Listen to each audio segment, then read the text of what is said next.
Morning again. It's wonderful to see all of you. So, every year when I prepare for this, I do new research on Hanukkah. And I found something new that I had never seen before. And it's really cool. I'm saving it for the end. I think that you guys will find it really interesting. Also known as the Festival of Light, the Feast of Dedication, Hanukkah, means dedication. Hanukkah begins on the 25th day of the month of Kislev on the Jewish calendar and is the last Jewish holiday of the Gregorian calendar year, falling in November or December. This is important for that final thing I'm going to tell you. Hanukkah is an 8-day holiday commemorating a miracle of light and the rededication of the temple after it was desecrated horrifically by foreign invaders. Tradition tells us that after the Maccabean army of Jewish men had regained possession of the temple, there was only enough oil to burn for one day in the temple lampstand. And it would take 8 days to make and sanctify more oil.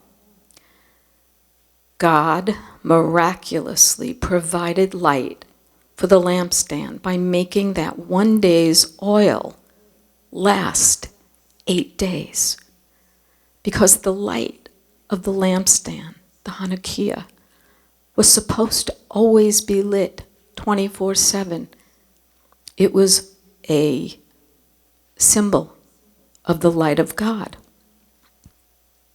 For believers in Messiah, Hanukkah takes on special significance as both a feast of dedication, as mentioned in John 10, which I read earlier, and a festival of light, as we see the urgent commitment of the Jewish people of old to rededicate the temple of God as quickly as possible.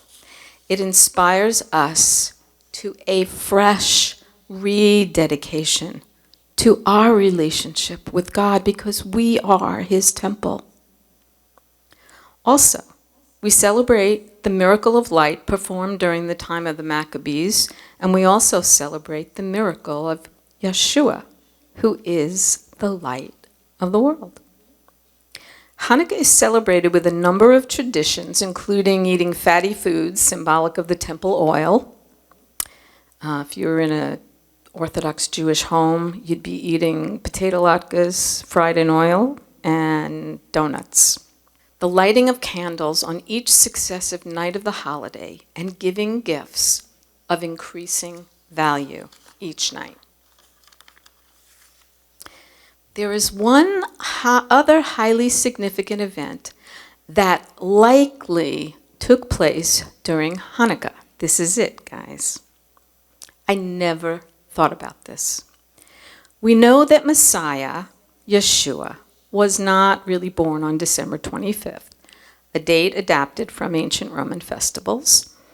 The most likely time for his birth is estimated to be during the festivals of the 7th month, either near the middle of the month during Sukkot, which just passed, or the beginning of the month at Yom Torah or Rosh Hashanah.